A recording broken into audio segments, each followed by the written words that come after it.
Hello, and welcome to the Heathen's Journey podcast. I'm your host, Siri Vincent Plough, and I'm so glad you're here. This is the show where I explore heathenry through a queer lens. We will be talking about traditional witchcraft, runes, folklore, and so much more. Join us, won't you, as we journey to the ends of the 9 realms and back.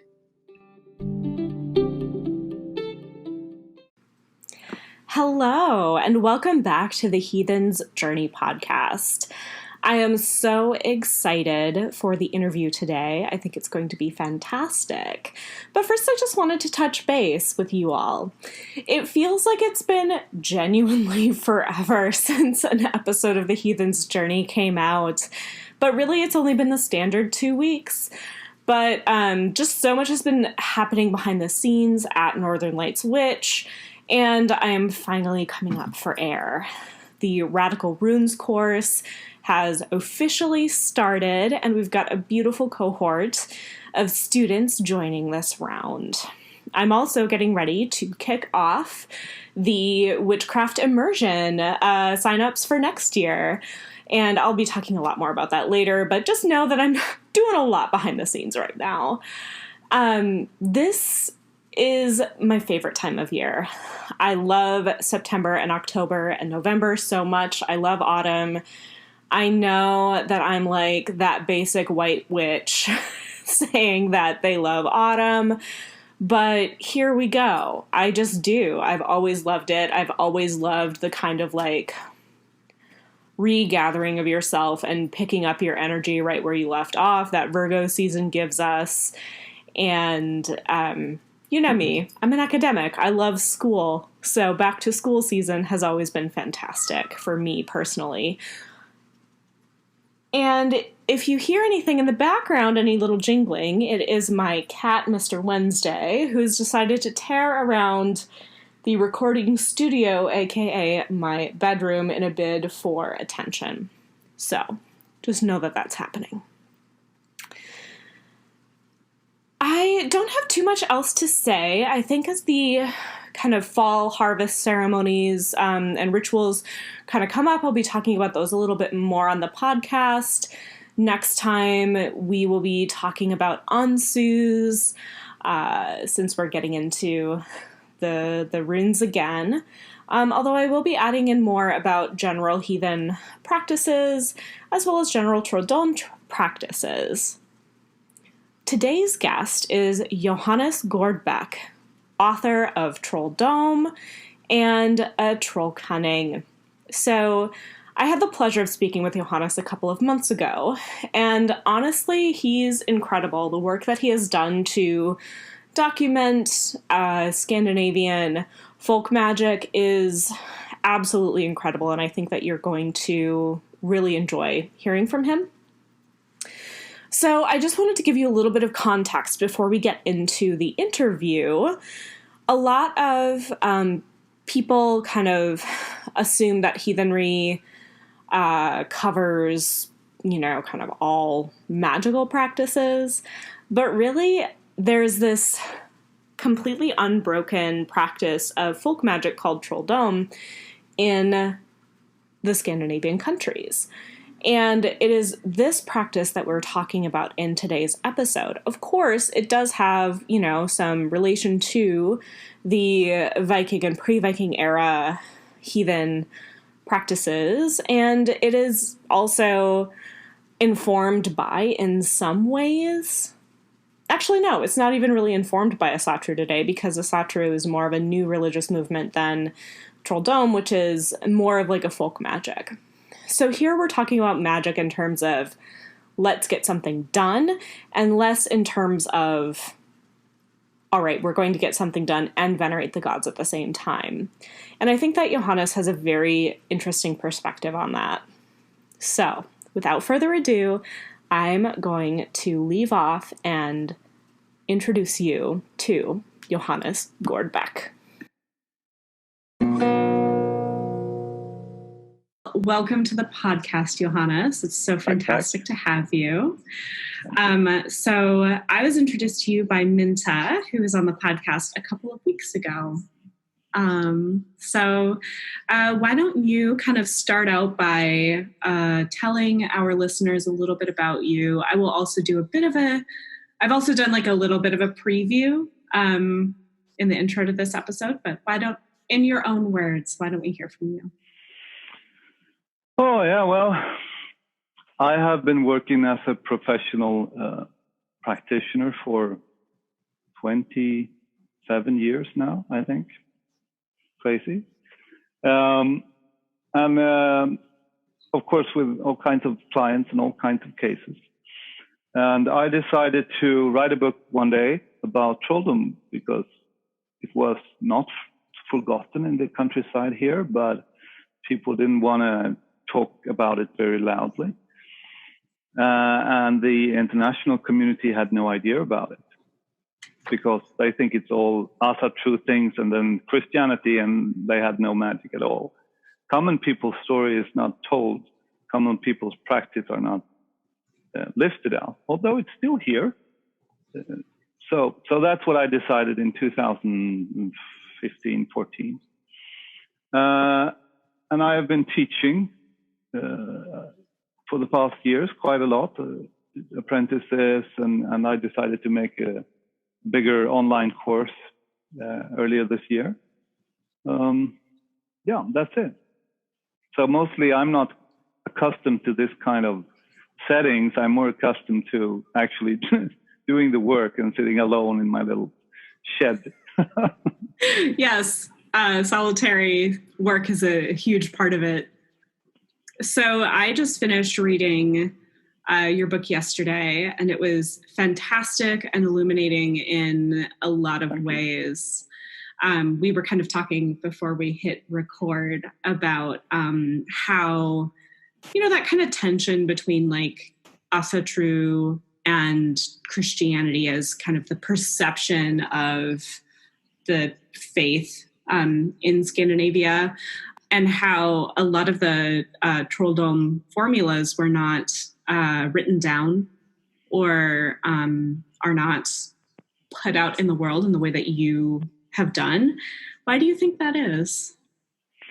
Well, I think because as we talked about before, people in the old days they didn't have the time, they didn't have the education to make up big stories about things.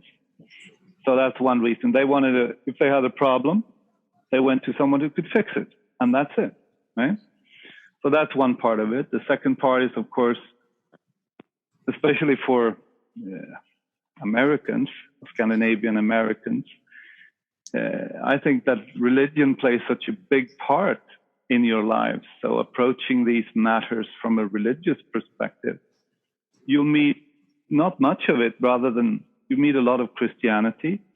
You'll meet some what could be called Asatru, and you actually meet some pre-Asatru ingredients, right? People think that the history of Scandinavia is the Viking Age. Well, that was what, 250 years. And out here we have mounds who are like older than the pyramids. So we have a long, long, long history of culture and different layers. And we're not so much religious, I would say. It's more of a practical nature. If we use Christian words, if we use Asa gods, the Vanu gods, doesn't matter so much to us. It matters if the problem goes away and we can continue doing whatever we love to do. I think that your book, in a very interesting way, bridges the gap between, the pre-Viking era and then the Christian era, and then Asatru coming in later.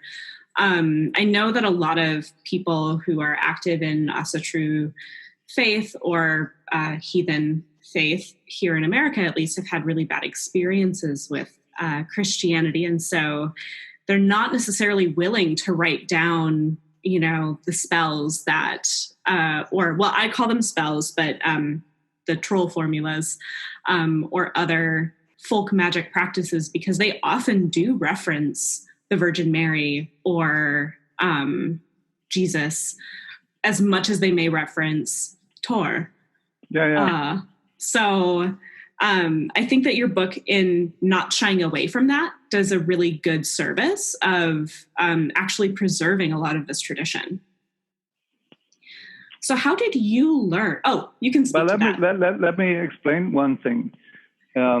Reading a historical document is kind of taking a snapshot of a certain period. You'll find a lot of Christian elements. So if you're reading a historical document, a spell taken from 1650 or something like that, of course, the surrounding culture is imbued by Christianity. It's forbidden by law to say anything about heathen faith or Asatru, God forbid, right? They'll burn you. They'll kill you. They'll put you in prison. So, of course, they don't write things like that down. But once you know, you practice the tradition, once you understand how a troll formula is used, how the mind is set up when you speak these words, and it's exchangeable. You can use any kind of deity or no deity at all. Many of these troll formulas has nothing to do with deities, Christian or pagan, right? And you'll know how to formulate yourself. So I hope people won't, but because you're seeing a historical document, like my book, for example, which is the description somewhat of the tradition from 1940s and back, just because you see all these Christian formulas, they are there because they are authentic. They're taken from this time. That doesn't mean when you're a practitioner that you cannot change it. Include whatever deities you want, anything like that, because we are aiming for it to work for something. We are not aiming it for worshiping something like that. No, we're aiming it to take away the ache of this person or the malicious spirits that are tormenting them. That's what we're aiming for. And that kind of shifts the whole thing, right? Absolutely. And you even say in the book, you talk about how people create their own formulas or their own way of incanting or casting all of these things. And teachers often will not teach their formula. They will teach the bones of it. So can you speak to that a bit? Well, if you ask what's the most popular formulas today, you'll get no answer from anyone. Because the tradition says if you teach your formulas, you lose the power to use them, right? So no one's willing to say anything. What kind of formulas might they be using? Well, they might have taken from historical documents, right? And used the same formulas, but you'll never get to know that. They might have read it in a book, or it's given it orally by someone else, but you'll never get to know it. So, and it's also they can make up their own based on this kind of a poetic format, right? Not exactly like Galdralag, for example, the old verse format that's used in the sagas, but there are other sentences, for example, that often can be used to begin a troll formula, some sentences that can be tossed in order to reinforce it in various ways. So in that way, you can build your own. Yeah. Yeah, and I think that you also lay out a very interesting, you refer to them as formulas because there are specific ways that they are spoken. So such as in the book, you refer to the way you read them. Yes. Up close? Yeah. You see, if you have something in your mind, if we think very simply, you have something on the inside. It's not coming out. What does it bring? What lets it out? Well, it's the sound of my voice, of course, but with the sound comes also the breath. So in order for something in the mind to come out, you'll have to put the breath on it too. So it's kind of made physical, if you want, or encapsulated in something physical. So this is the reason why we read things very close when we want to read into some kind of liquid or something like that, or we blow into it various ways. So that's one. But it's not. It's very simple. It's like all magic mimics nature somehow. The formula is just the kind of vessel, and that vessel is, of course, culturally bound when enough people use them. So these formulations are well spread, or the verse what's it called? The poetic shape that we put them in. Oh, the poetic meter. Yeah. That becomes a cultural kind of thing. But the more important thing is to look, towards what's going on in nature, and we kind of mimic that with our minds and so on. Make sense? Yeah, it does. And I also think that there's something really important in what you've been talking about. You need to know what you want when you're going to do the troll formula. You need to know inside like what you want in order to speak it into existence. Yeah. More importantly, you need to know what you mean, because it's the meaning that you're trying to put out of yourself, that comes from the mind, right? So actually the words themselves, they can be important, but they're not the most important. The most important is the meaning, and that meaning can be expressed through sounds. And we can anchor these sounds into nice little lettering. They can be runes, they can be Latin letters, they can be any kind of thing. So it's like, Yeah. So there are some traditional kind of poetic and literary structures within troll formulas that people can adapt, right? Because your teacher is never going to teach you their specific formula, but they may teach you the structure. So what are some of these formulas? Well, I think one of the most useful ones is the as true as formula. As true as this phone falls to my lap, as true shall you be happy for the rest of the day.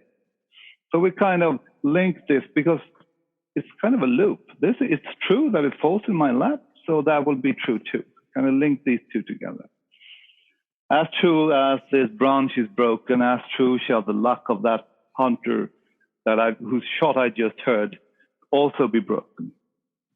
As true as I take this liquid in my mouth and spit to the ground, as true shall I also be cured from this ailment, and so on. And it's a very simple thing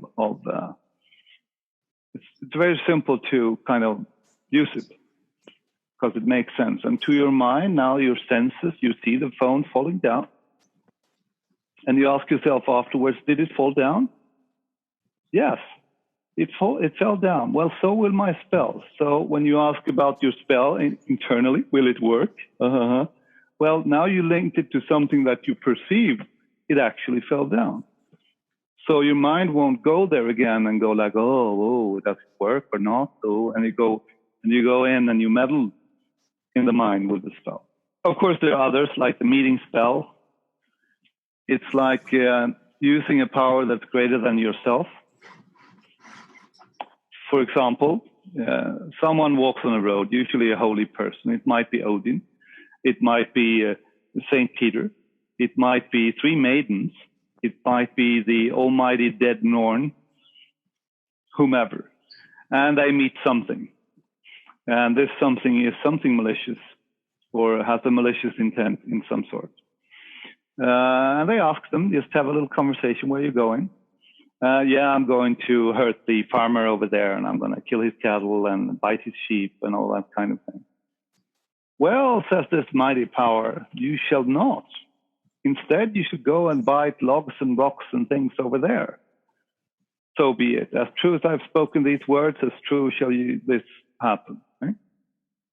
So that's another kind of formula. And it's interesting, of course, with these deity things, because we can create in our minds very easily a power greater than ourselves.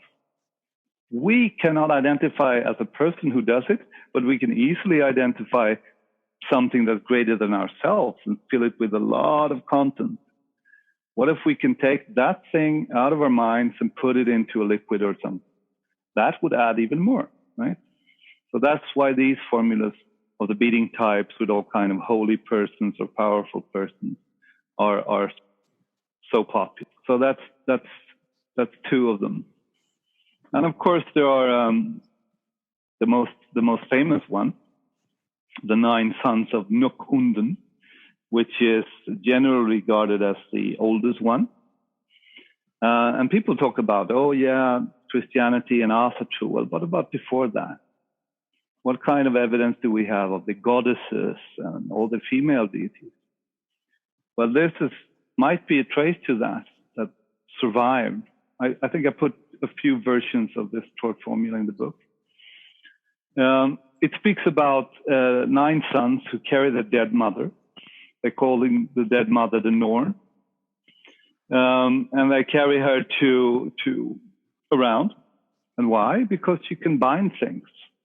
She can cover and hide things. So it's kind of used for protection. It's used for putting out fire and so on. But this Norn and the Nokunden and the sons, where does it come from? Nobody knows. The earliest trace is from Småland in Sweden in 1670 something, where an old lady was sentenced, of course, to die, and she repeated this in front of the Legislative Assembly. But if we look at, for example, the Anglo-Saxon texts, there is a text by someone, Marcellus of Bordeaux, I think it was, in the crossing between the 4th and 5th century. He speaks about the 9 sisters of Norway, right? And of course, this aches to speak about nurses, one of the oldest deities, female deities that we know about. Nurses is, of course, a Latinization of the name Njord. But how could it be? I mean, Njord is in mythology is a male, right? So some say it might be his sister, the mother of Freya and Frey, right? Whose name is very similar. And that's nurses.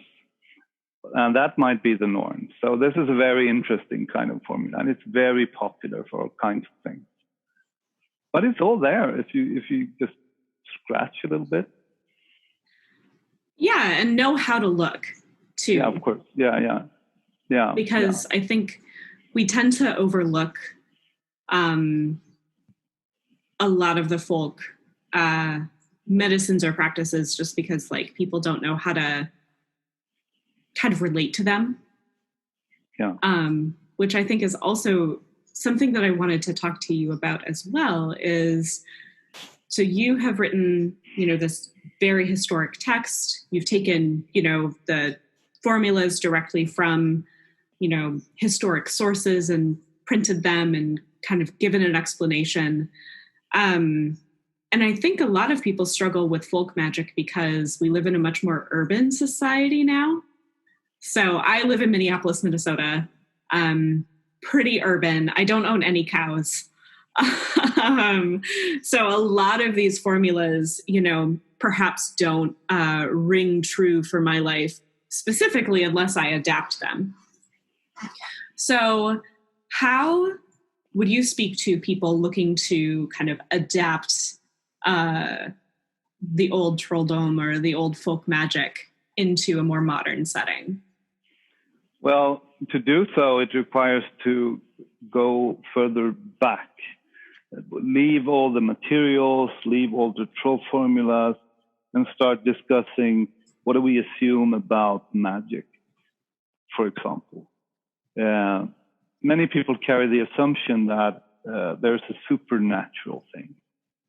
It's all supernatural, which means that we've been taught that we know nothing about it, right? We have no idea, and it's unknown to us, and all our references as human beings up until now is not valid here. And I think that's the greatest mistake. So that's the first I would address. It's the opposite. It's all natural. All your everything that you've learned in your life, from talking to a person on the bus, right? How to behave. All these things will help you greatly in magic. And once you understand that, you'll start understanding, okay, when do I need to address a power higher than myself? Well, maybe if my identity is like this big and is still caught in the ordinary reality, which is separated from supernatural reality, well, then we erase these borders a little bit by practical samples. How do you know that you have spirits around, right? Oh, I don't know. I sense them sometimes. Yeah, but tell them to go away. Do it now and notice if there's any difference. Notice before and after. Create contrasts in your life, right?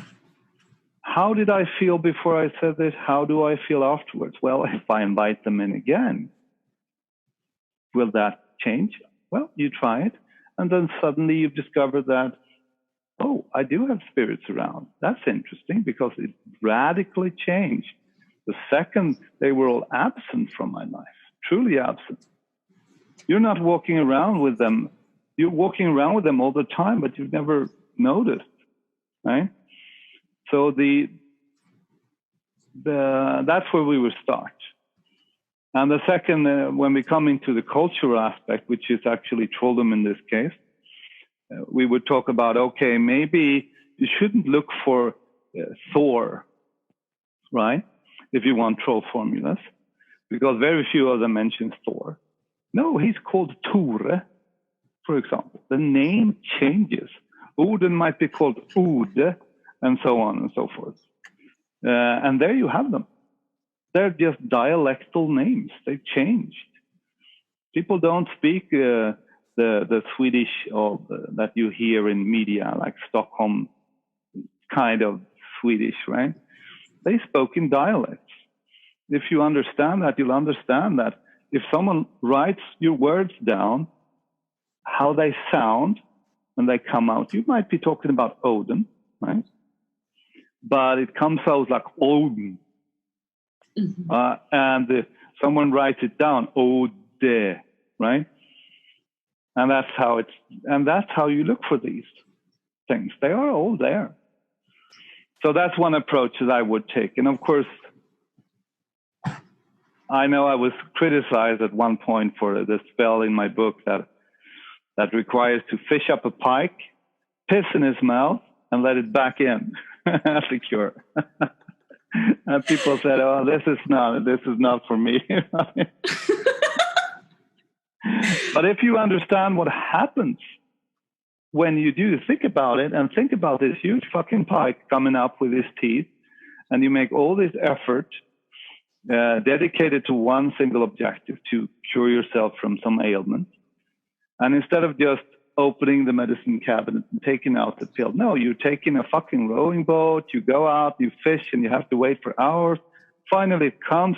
It's a struggle. You can't kill it. You have to bring out, place it somewhere very delicate and all these things. And that puts in a lot of energy into your work. Well, body, subconscious mind and body says, well, I put on all this effort. Well, maybe I'll change something, right? So the illness goes away. That's also that's a very old school folk magic, like, you know. Yes, it is, yeah. You're going to find stuff like that all over the place. Yeah. Yeah, but you have to understand this was their urban community, right? This was his everyday life. Now, if you look into the principles of it, try to understand that instead of looking at, okay, I need a pike, I need this, I need that. No. What was the idea behind this? Can you use that? Mm-hmm. And And I would say that would be the right way to go about it. Of course, there's much, much more to it. And as soon as you've been schooled by someone who practices it for not for religious purposes, not for social identity, but to actually do something about various ailments, right, and problems, then you'll understand how to apply all these things in other settings. Mm-hmm. So it's not difficult at all. Only difficult if you look at these historical texts and you go like, wow, a pike. How the hell do I get a pike? Okay. Yeah. Yeah, absolutely. Yeah, I think that that's something to, as we've been talking, I've been thinking about the idea of correspondences as well. And just, the idea that, when you look at a contemporary spell book, maybe they're calling on, like you need to bless a moonstone for this, particular spell or whatever it is. And the idea with correspondences is just that, correspondences in sympathetic magic, if it looks like the thing, then it can stand in as a representative of the thing in ritual. So thinking about that story about the pike, right? I would think, okay, I want to break this down. It's taking a great amount of energy, waiting, time, so it means that you're really dedicated to it. So perhaps a similar, formula that I might want to do would require more time, as well as waiting for a natural, some kind of natural thing to happen, whether that's catching a pike or a specific species of bird flies past or whatever it is. And then, thinking about the act of urinating, like, okay, what does that mean? What does that mean in this spell? And kind of breaking it down, the ritual in those ways as like, okay, what is a correspondence to this? Yeah. I could just do it, that could be the length that I want to go to. Yeah. Or I could think about ritualistically, how do I represent this? And what is the thing as it was written down originally representing? Yeah. I also think that with correspondences and kind of that sympathetic magic, we get a little caught up in the materials of what you need for magic. I always tell my students, no, you don't need the perfect silver cup.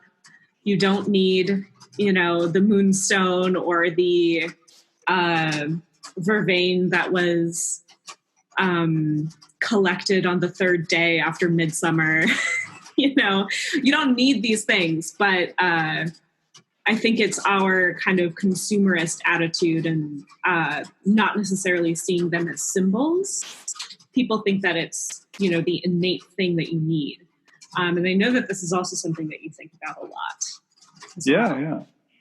Well, the thing is that I've noticed that people make one common mistake. And it's taking themselves. We have a ritual, and we say that is a formula, right? They don't count themselves into the formula. And I mean, you can buy a book and you can read it, but it's going to be your cooking, right? Your skills by the stove that's going to determine how it tastes, and if someone wants to buy it from you, right?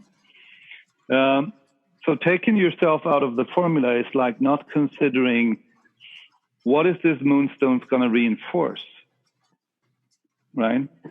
Well, it's something within you during that formula. You're creating something in the realm of the, let's call it the mind or the spirit world, or it doesn't matter. You're putting these parts together. You do so by anchoring it out here, helping yourself, and then releasing it. Well, it releases from the mind the second you release it physically, because that's how we're most trained to release things. And if you understand that your mind is not an island that you're in alone, it's not only you in the realm of your mind, it's a lot of things. And it's not only you being the original source for it. Once you start understanding that, then you understand the material usages. Otherwise, it's just a never-ending hunt for things in which you think you have no part. The hunt for this supernatural kind of business. So taking yourself out of the formula is just a major mistake. It's sad also because it leaves you with nothing, right? Exactly. It discredits your own power. Yeah. Yeah. So that was a really powerful place to stop here. But let's just take a quick break, and then we'll be back. Have you heard of the Troll Club? It's the best club around. Put together by Needfire Wellness, it's a customer club for new witches and seasoned practitioners alike. It is a resource to meet like-minded folks with a focus on magic. For $10 a month, members get access to monthly scheduled Zoom meetings and discussion with Q&A with Minta Carlson, 15% off all physical products and 20% off all e-learning classes by Needfire Academy, a special Discord server, exclusive monthly giveaways and contests, and a monthly gift. You will also have access to early product releases. So you can just go on over to their website, which is needfirewellness.com, and go to Troll Club to sign up. This will be a great addition to your rotating supplies and other magical needs purchasing. And be sure to tell them that Siri from Northern Lights Witch and the Heathen's Journey podcast sent you. All right, see you in the club.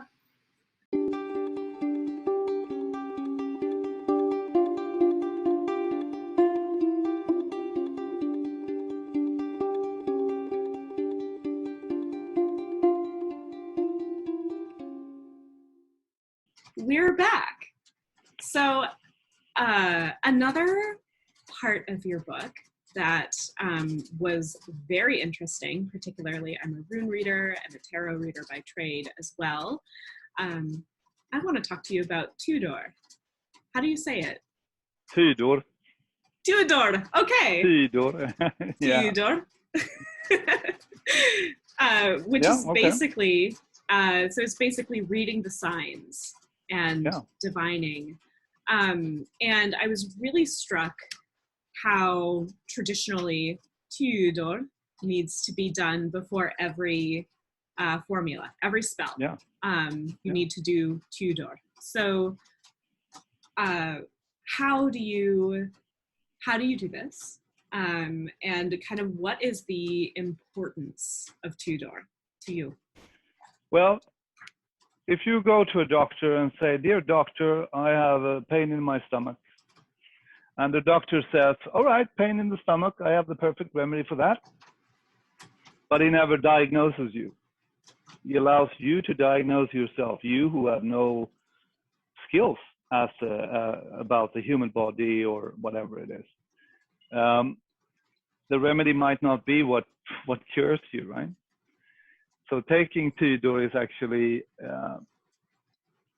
looking with the professional eye upon you, with the skills and the experiences of the practitioner, to find out if there's something we can do for you with what we are trained in. If not, then we leave it to someone else. Oh no, you have a pain in the tooth, you go to the blacksmith. I can't do it, right? For example. So that's why it's very important to assess the client first. And of course, if you're aiming for, someone says, "Okay, I want the moon. Can you fix me the moon?" And you think that, yeah, I'm a magic practitioner now. I should be able to fix the moon, right? So you do your little spell to take down the moon to your client, and it will fail, right? And then you think, oh, either magic doesn't work or there's something wrong with me. Suddenly you're in the picture again, right?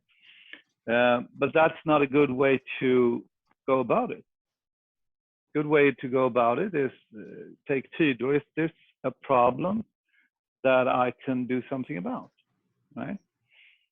And of course, you look at all kinds of signs. You look at the face of the person, everything about them, their story that they bring you. And then if you're trained, you might look at other things. If you can discern spirits around them that has, I wouldn't say bad spirits, because it's only what they're doing towards this person might be not so good for them. You look at that, or you look into their body and see if you can see any fault in their organs of some sort. So more like that. And if you want something to, some kind of outer mean to anchor this process, you'll use cards, or you'll use runes, or you'll look at the sky and look for birds, or you'll go out on a little walk, and everything that comes in your way will have something to do with that. Anything that catches your attention has to do with this situation. And you interpret that, and you say, okay, yeah, I see there's something that I can do. Or you'll say, no, I can't do anything about this. It's not my field of expertise. You thought it was a bad spirit. No, it's an ulcer. And it pisses you off every night. You're having nightmares because of this ulcer, right? It's interpreting it in the dream. And I suggest you go to a doctor and find a good medicine for the ulcer. That's why taking Tydor is such an important thing. So what are some methods of taking Tydor? You mentioned some, of course, runes, cards. These are things that are probably more familiar to listeners, right? But I know palmistry or chiromancy is also a part of taking Tydor. What are some other methods? Well, the method that I use mostly and teach is trollsyn, which basically means second sight. How do we use our second sight? Because everyone has it. But you'll have to know how to structure it somewhat if it not comes natural. And if it comes natural, well, how can you expand it? How can you relate it to what we're already doing all the time in life, right? But we didn't know that we can apply the same thing in this and get the result. How the hell can we look at the kidney fault or problem, right? Do we have to have cards? Do we need to look at birds? Do we need egg white? Do we need to melt lead? And all these kinds of procedures that I described in the book. Well, maybe that's easier, right? Because we can look at them, but we might as well just structure our mind and look at the person in a certain way. So trollsyn is probably the most common. And then everyone thinks that, oh, just because I got trollsyn, now I'm invincible, I can see everything. No, you can't. It's organic. If a person is protected by something, you can't see shit. Or you'll see a tiny glimpse. And if you don't pay attention, you'll miss that this person is protected. And you should look at this protection and see if you can get through it, instead of just, no, this person is no, and bounce off to some story that you're making up. And there are techniques in trolldom for this. You probably seen looking through a self-grown bronze that has a hole. That's a typical thing. There are other things too, but it's very structured around troll sight or trollsyn. Right? Melting lead is probably everyone's done here in Sweden. I had a lecture for a historical society once. Everyone was 70 plus. There were about 25 people, and I asked them different questions. What they thought about their trolldom practices. No one wanted to know. We haven't practiced any trolldom. But I said, how many people have fed the tomte? Everyone raised their hand. How many people has done this lead steeping divination on New Year's Eve? Everyone raised their hand. So it's all there, right? But these are some of the common methods. Årsgång, the yearly walk, which is kind of a divination that you do once a year. Yes, I was going to ask you about årsgång. Yeah. Traditionally, people do it once a year to divine how the year is going to be, what it's going to be like. But there's nothing keeping you from doing an årsgång for anything. Okay, so some friend comes to you and says, am I cursed? And you say, okay, I'm going to go and take a walk and I'll be back in an hour. And you dedicate this walk to the purpose of her, to her, right? And to see what's going on. And whatever comes your way during a certain amount of time or a certain set boot, that will be Tydor, relating to that friend. And you'll be surprised how accurate it is, right? Most, not all, but most of my students do this once a year at least. And I've heard stories about the coronavirus and all kinds of things long before it happened. Are there herbs or other things that you traditionally would maybe imbibe before an årsgång? I know I'm butchering the pronunciation. I'm so sorry. No, årsgång, that's fine. Well, usually not. What you would do is that you dedicate some time before you set out. So some people sleep in the old days, they slept in the barn alone, not in the living house. And then went early in the morning. But basically that's it. Setting some time to really dedicate yourself to this practice. Again, time, like with the pike, right? Very important element. And of course, there's other things, not herbs, but for example, silence. When the second you step, that's kind of in all trolldom practices, the second you step out to do something, step out of your house, you don't speak to anyone.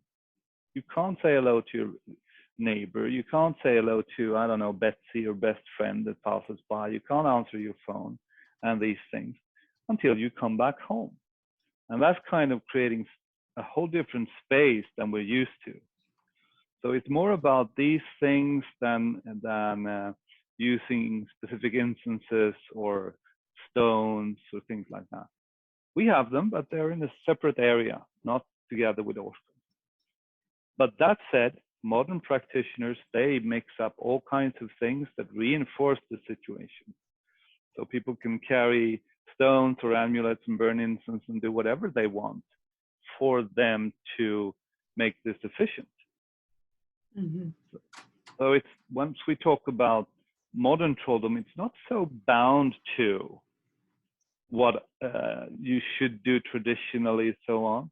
No, it's bound to you being an efficient practitioner. If you are reinforced by beaver castoreum or this herb or whatever it is, then use it by all means, because you are the main ingredient in the work, right?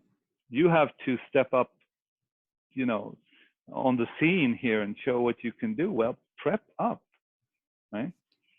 Don't be bound by things.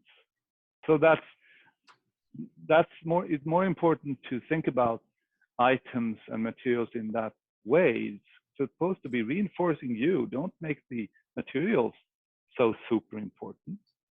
It reinforces something in you, right? Because it corresponds somehow. So yeah, I think it takes skill to building up your intuition, because we all have it, right? Like, we're all intuitive beings. We can all see the signs. And the thing that I really like about this idea of two people use the same formula, or, you know, no one, you don't have to do the same, use the proper herbs, or, you know, you don't have to do all of that, is that it does reinforce that idea that it's within you. And that also is kind of, doing the work, right? Like I have started, writing down my dreams and kind of the symbols that are coming up over and over and over again in certain dreams. It's like, oh, maybe, in this kind of dream, a raven, when a raven appears to me, it means this. Yeah. Which then means that on an Årsgång, if I see a raven in real life, oh, perhaps it means this.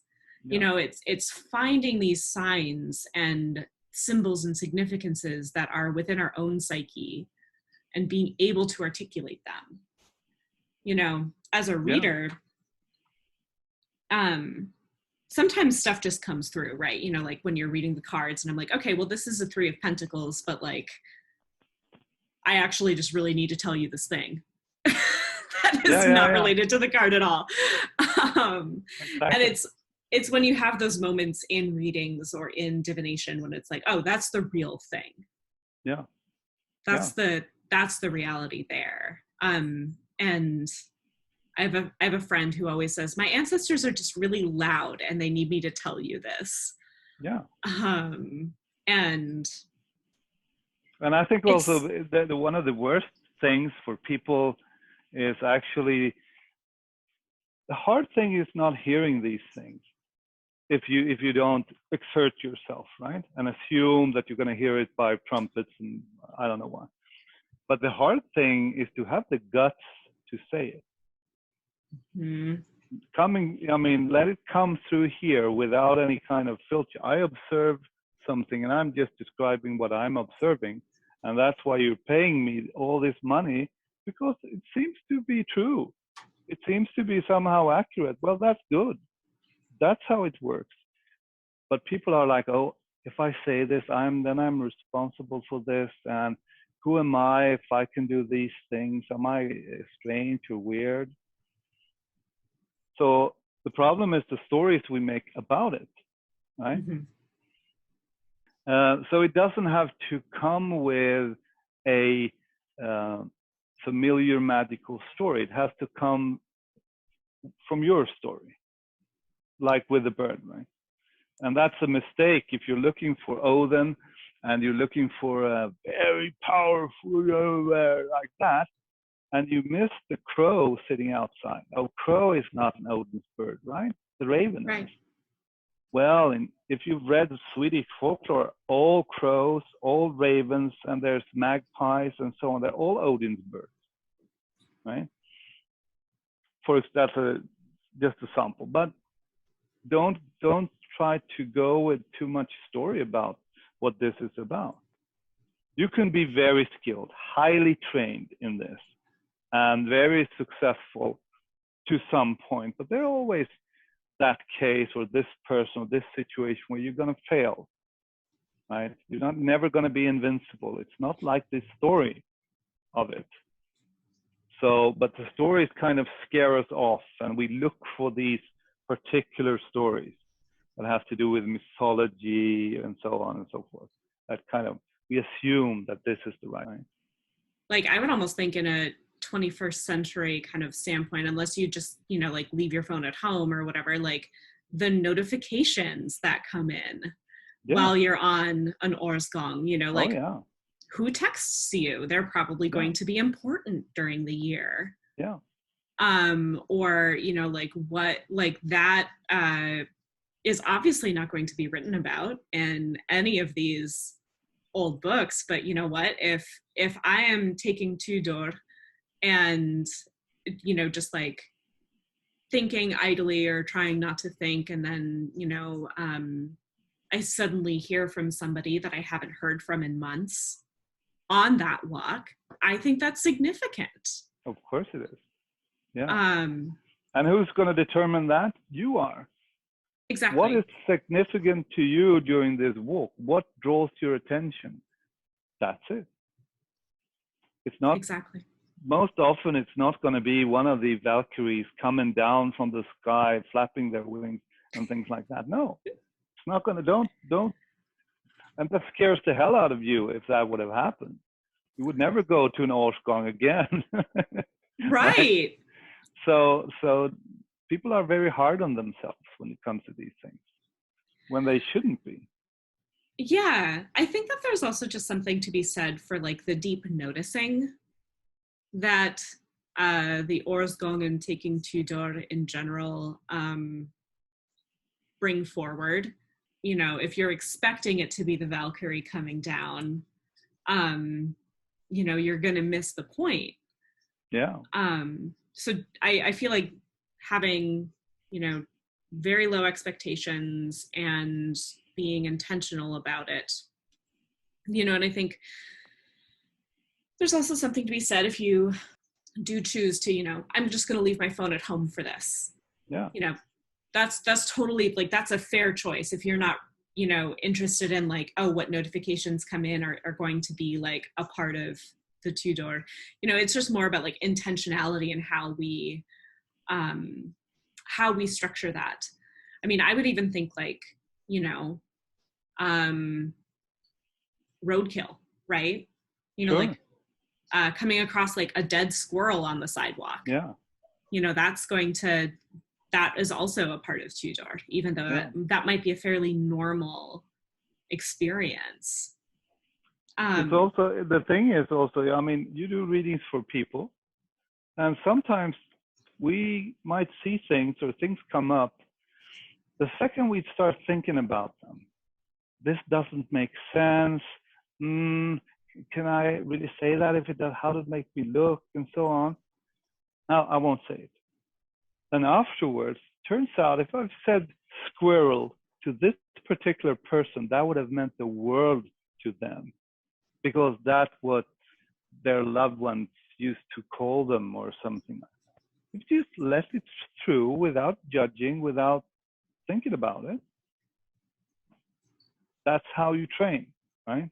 Mm-hmm. And if you don't have these expectations or let them stop in your mind, and you trying to be a smartass about it by, yeah, my interpretation is probably the best and the right and the correct one. I don't see a squirrel around this person. They don't look like a squirrel person, right? So I won't say it because it's something wrong with me. If you keep on doing that, you'll never release the actually very natural ability that we have to pick up on these things. So it's just a matter of having the guts to do it, which is, by the way, an important factor in trolldom, to have no fear when we do initiations and stuff. If you fear it, you don't stand a chance in this profession, right? Right. It's interesting. So I did interview my teacher, Kari Touring, for the podcast a while ago, and we talked about her as a professional vulva. And you know, you say you're not going to make it in this field, or you're not going to make it in this area. I do think that there's an interesting kind of like thing within Scandinavian practitioners of like, no, it's okay to make a living doing this.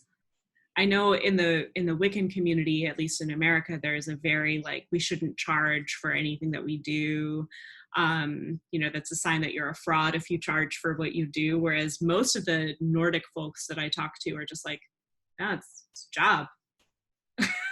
Yeah.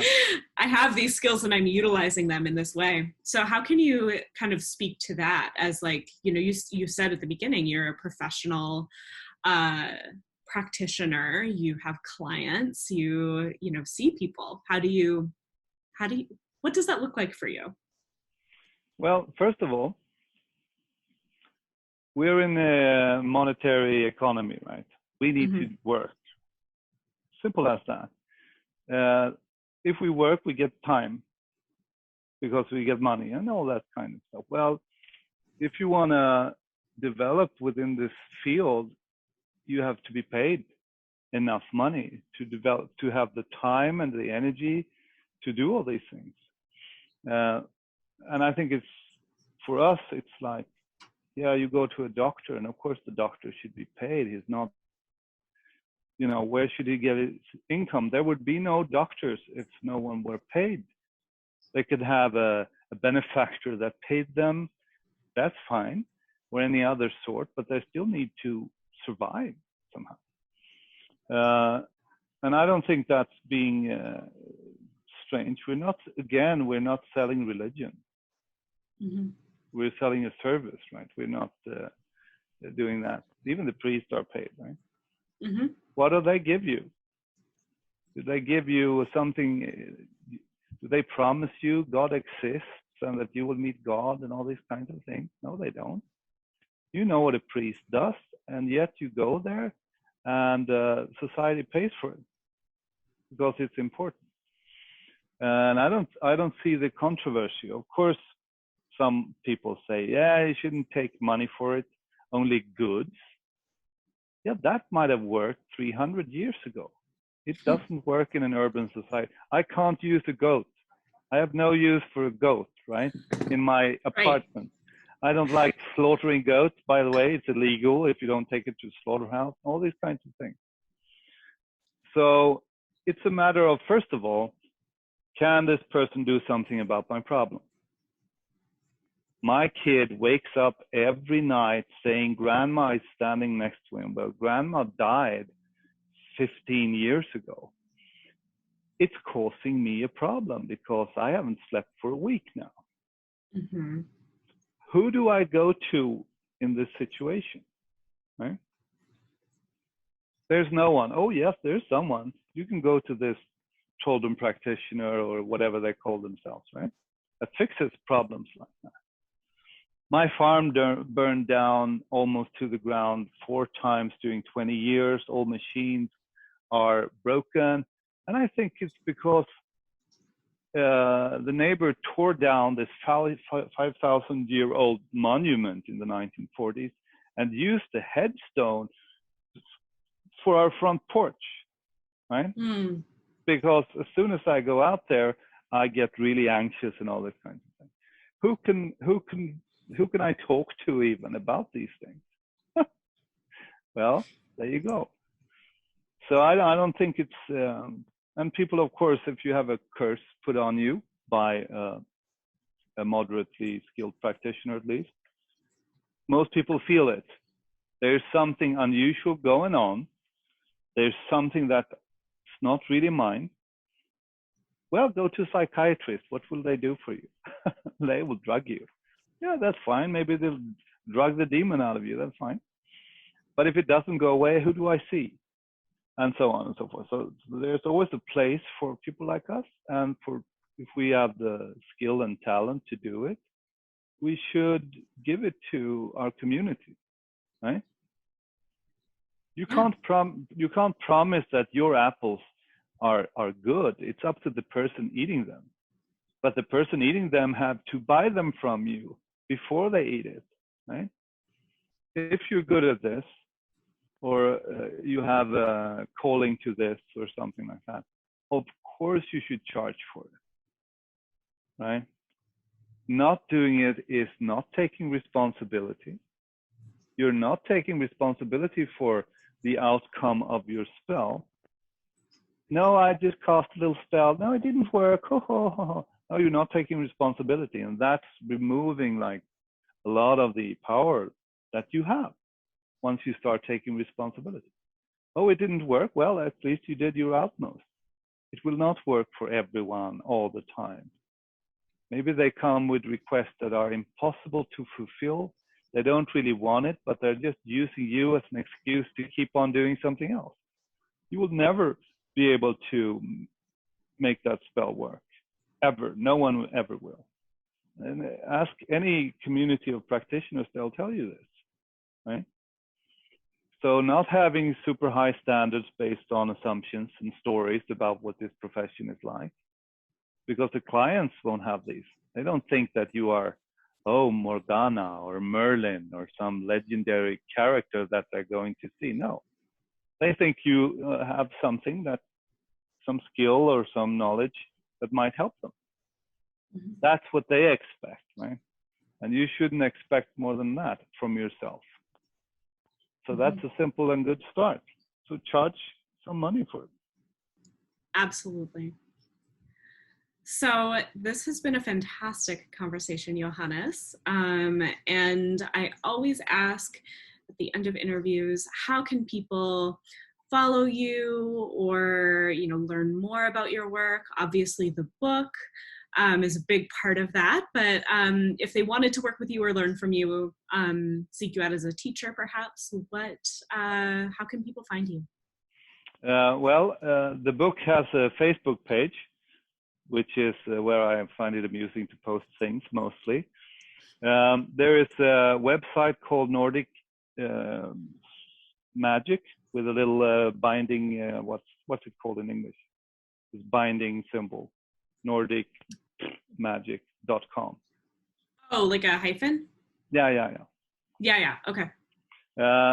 And that's the teaching side. If you want to learn, you go there and read up.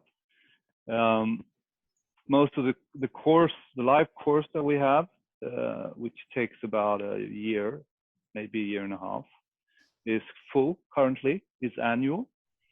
And you can become an apprentice, which is more like training these things rather than just learning. Those spots are filled too. But there's an option if you want to learn, which is called the archives. And it's on the site, and you can go there, and there's pre-recorded lessons that will take you through the basics and then continue into the Trolldom tradition and so on. As comprehensive as anything else. Go there. And I'm on Facebook. You could go to my professional website, rootdoctor.se, which I've used for a gazillion years. And just contact me and we'll talk about it. All right. Well, thank you so much for being on the podcast, Johannes, and perhaps you will be a return guest. Thank you. Well, thank you for having me. It's been a pleasure. Yes, absolutely. All right. All right. Bye-bye. Okay. Bye-bye.